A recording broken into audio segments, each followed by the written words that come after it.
O que é ser um servo de Deus? É ser como Cristo. Ser de meus imitadores assim como eu sou de Cristo. Como Paulo fala, ele faz a ponte entre a sua comunidade e Cristo. Se Cristo veio à Terra e nos mostrou o que é ser um servo de Deus, Cristo virá à Terra e nos mostrará o que é um governo de Deus. Porque os governos que temos hoje, governos humanos, estão falidos. O mundo jaz do maligno. O sistema babilônico tomou conta de todas as mentes. Todos pensam dentro da lógica, da ótica do sistema babilônico. Tá ok? Isso só terminará quando no Apocalipse é dito: caiu a grande Babilônia. Aquela que enganava nações, que seduzia os povos, que fazia comércio de tudo, é certo? Que seduzia a todos, que blasfemava de Deus. Então esse sistema babilônico, ele tem que falir, tem que ser implantado o sistema de Cristo, tá certo? E Cristo reinar durante 1000 anos com vara de ferro. E mostrar para os homens o que é um planeta Terra bem governado. E mostrar o que é justiça social. E mostrar o que é igualdade. Tá certo? Então vamos ver isso. Da forma como Irineu cria nisso, eu também creio. Agora Irineu diz, isso será no ano 7000. Eu digo, aí você já pegou pesado, Irineu. Calma aí. Não necessariamente. Não só Irineu, mas até antes dele, como a gente vai ver aqui, na carta de Barnabé, na chamada carta de Barnabé, né, que não é possível comprovar que seja a carta de Barnabé. Ainda sobre o sábado está escrito no Decálogo que Deus o entregou pessoalmente a Moisés sobre o Monte Sinai. Estou lendo aqui a carta de Barnabé, neste livro aqui, Padres Apostólicos, da editora Paulus, na página 309, tá certo? Conforme pessoalmente a Moisés sobre o Monte Sinai. Santificai o sábado do Senhor, com mãos puras e coração puro. Em outro lugar ele diz: se meus filhos guardarem o sábado, então estenderei sobre eles a minha misericórdia. Ele menciona o sábado no princípio da criação, em 6 dias. Deus fez as obras de suas mãos e as terminou no 7º dia, e nele descansou e o santificou. Prestar atenção, filhos, sobre o que significa terminou no 7º dia, uma ênfase aqui. Colocou entre aspas. Isso significa que o Senhor consumará o universo em 6.000 anos. Pronto, aí é a hipótese, né? Então quer dizer, fez uma analogia entre os 6 dias da criação e essa possibilidade da história da humanidade terminar em 6.000 anos. Então, ele entendeu que essa analogia é plausível, né? É o que hoje nós não defendemos assim. 6.000 anos, pois um dia para ele significa 1000 anos. Outra analogia com a questão defendida lá na carta de Pedro.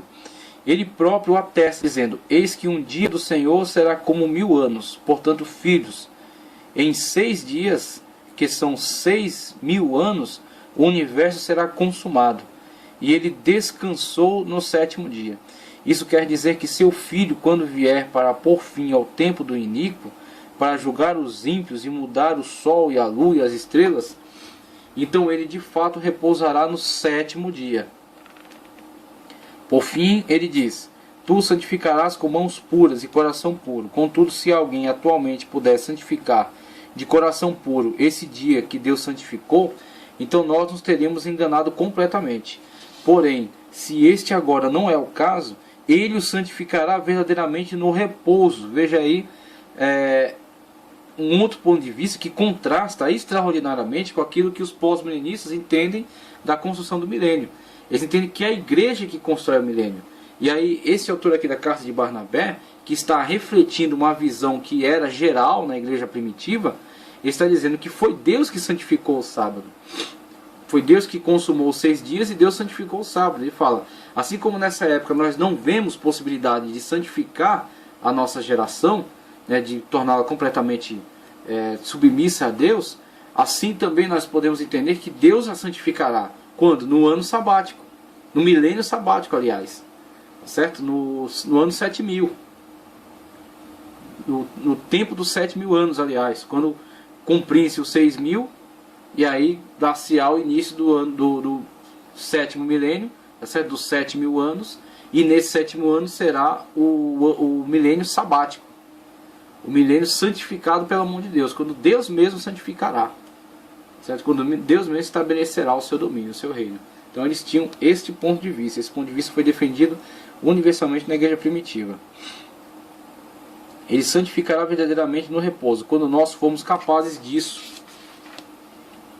Isto é, quando tivermos sido justificados e tivermos recebido o objeto da promessa. Quando não houver mais iniquidade e o Senhor tiver renovado tudo. Então poderemos santificá-lo, tendo sido primeiro nós mesmos santificados. Ele finalmente lhes dirá: não suporto vossas noemênias e vossos sábados. Vede como ele diz: não são os sábados atuais que me agradam, mas aquele que eu fiz e no qual, depois de ter levado todas as coisas ao repouso, farei o início do 8º dia, isto é, o começo de outro mundo.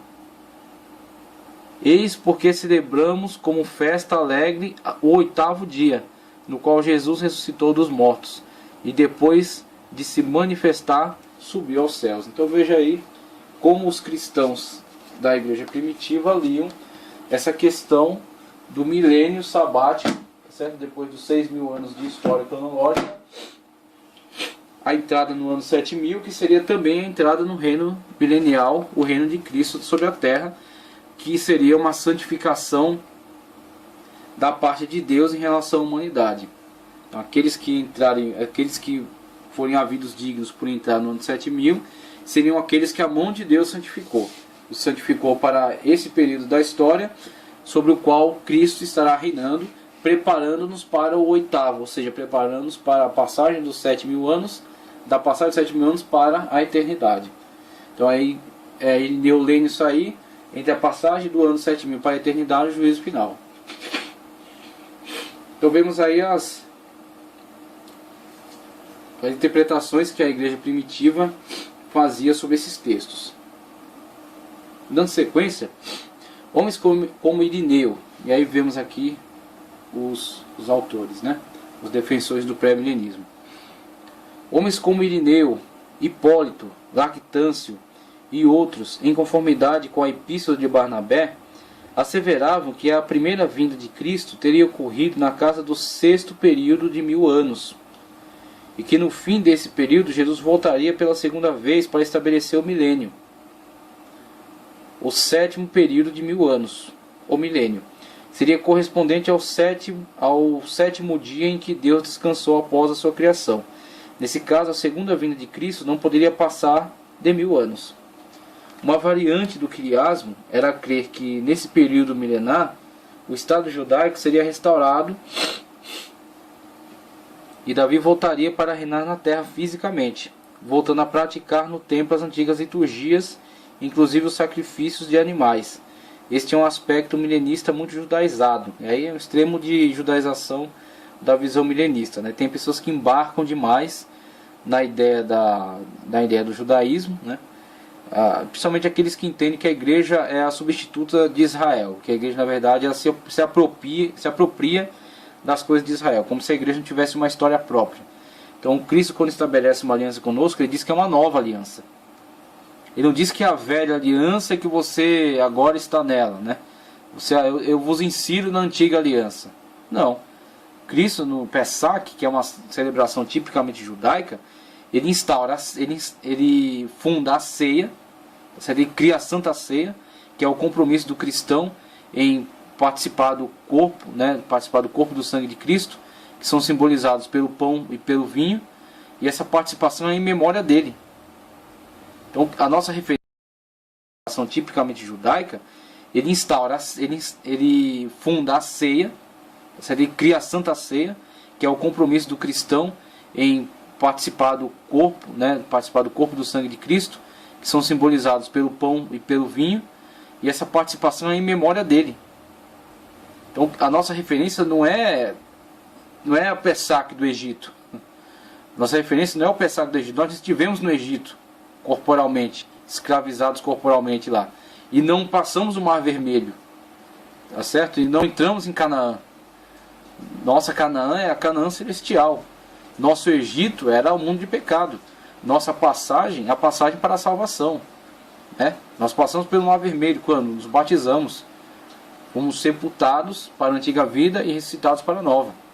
Certo? Que inclusive o batismo é algo físico, há uma representação física de algo que já aconteceu espiritualmente. Espiritualmente isso já é uma verdade. Aí você vai lá e faz um ato público. Então o que acontece? A igreja não está inserida na aliança de Israel. A igreja tem a sua própria aliança. Um novo testamento, uma nova aliança no meu sangue. Então por isso, embarcar demais no conceito judaico é na verdade desprezar aquilo que Jesus construiu para você, abandonar aquilo que Jesus te deu como algo específico, algo singular, e adotar algo que não é seu, que foi dado aos judeus. Por isso que a igreja não pode. Quando a igreja embarca demais nessa questão judaizante, nessa questão judaica, aliás, conceitos judaicos, ela abandona aquilo que é tipicamente seu. Então é isso que acontece com alguns intérpretes. Os caras embarcaram tanto na questão judaica que eles começaram a ver a questão de Davi ressuscitar e vir reinar novamente em Israel, o que é completamente descabido, é sem propósito. O rei é Cristo. Inclusive Davi, perante Cristo, ele se coloca como servo. Naquele salmo, disse o Senhor, meu Senhor, assenta-te à minha direita até que ponha teus inimigos por escabelo dos teus pés.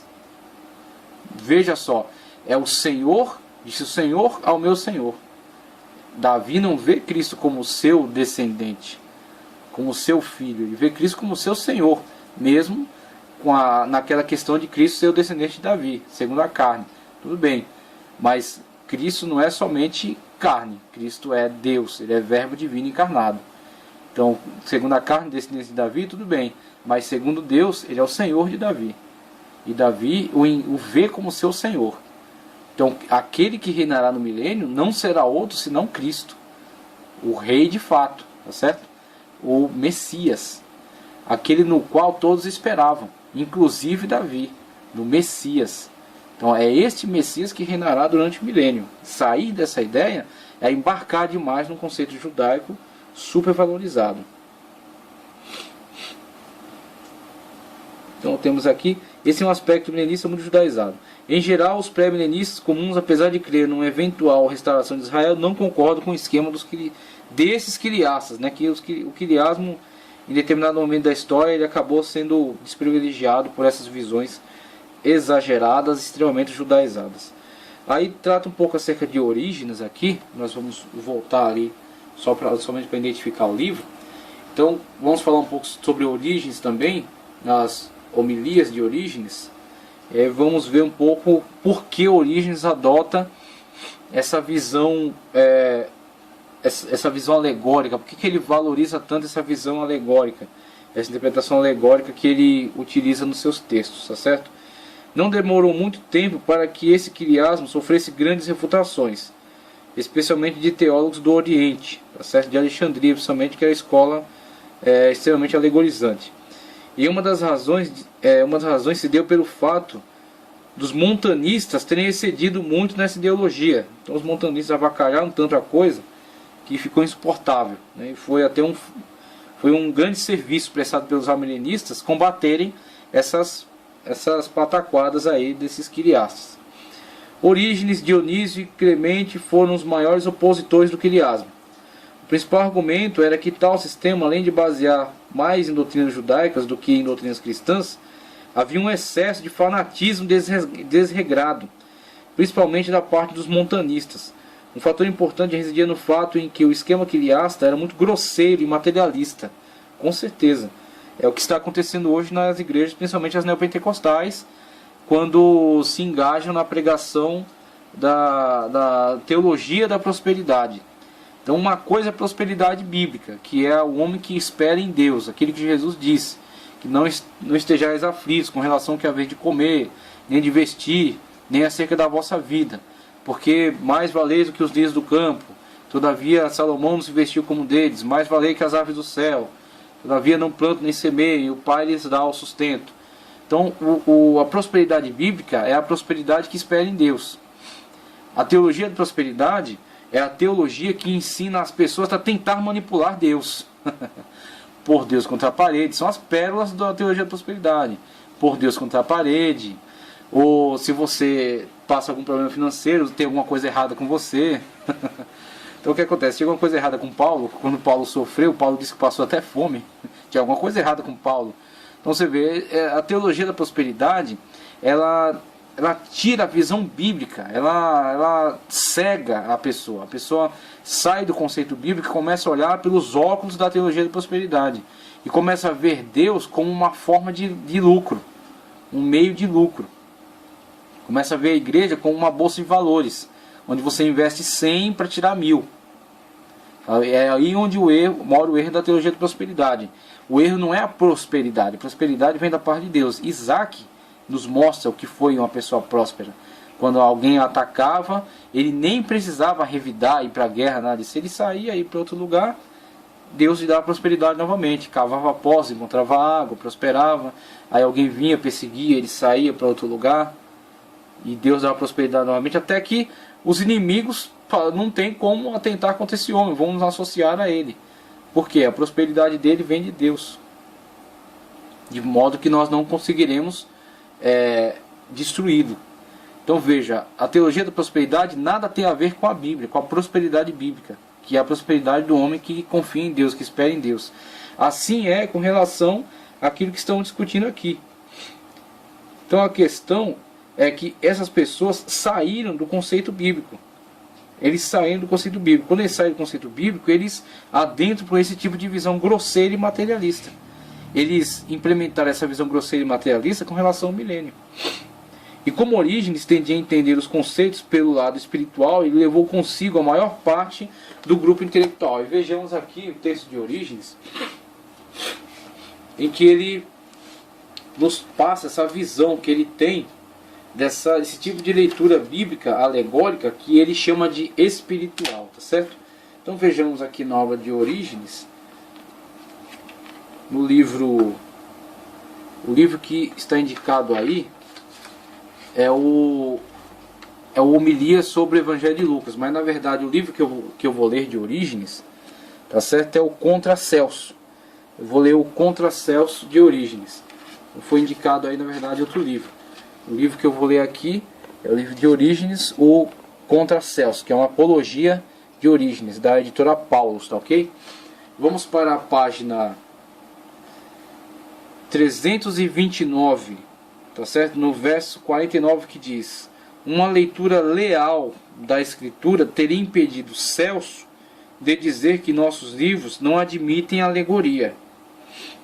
Com efeito, partindo das profecias em que são relatados os fatos históricos, e não a partir da história, podemos nos convencer de que mesmo os fatos históricos foram relatados em vista de uma interpretação alegórica. Veja só o valor que ele dá à alegoria. E muito sabiamente adaptados às necessidades do povo de fé simples, e da elite que quer e pode examinar as questões com inteligência. Adaptado ao povo de fé simples e da elite que quer e pode examinar as questões com inteligência. Se aqueles que, conforme Celso, são hoje considerados judeus e cristãos sensatos fossem os únicos a alegorizar as Escrituras, poderíamos supor que Celso disse alguma coisa plausível. Mas como os autores de nossas doutrinas e os escritores recorrem eles mesmos a essas interpretações alegóricas, o que se há de supor senão que eles escreveram de maneira que esses fatos sejam interpretados alegoricamente, conforme sua intuição principal.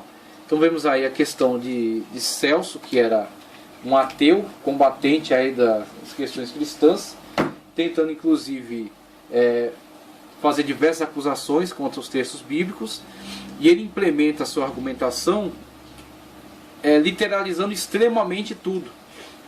Então, por exemplo, a gente pode ver esse problema hoje com pessoas que tentam literalizar, ou pelo menos pessoas que não têm muita condição, muitos recursos na leitura bíblica, e leem aquelas representações de dragões, por exemplo, no Apocalipse, como sendo algo literal. Se nós lemos aquilo, o dragão vermelho, que perseguia a mulher, a besta que subiu do mar, a besta que subiu da terra, se lêssemos aquilo de forma literal, a Bíblia seria uma fábula. A Bíblia seria uma fábula, seria dragões, bestas e coisas, que tais, coisas absurdas. Óbvio que aquilo é alegórico. Aquilo é uma representação de uma ideia maior, é uma fusão de ideias dentro de uma mesma visão. Então o que acontece? É isso que Orígenes está dizendo. Celso literalizou tudo isso aqui para quê? Para avacalhar, para fazer chacota de nós. Então a questão é, a ferramenta alegórica, ela é válida para a interpretação da Bíblia, ela está sendo usada hoje e foi usada já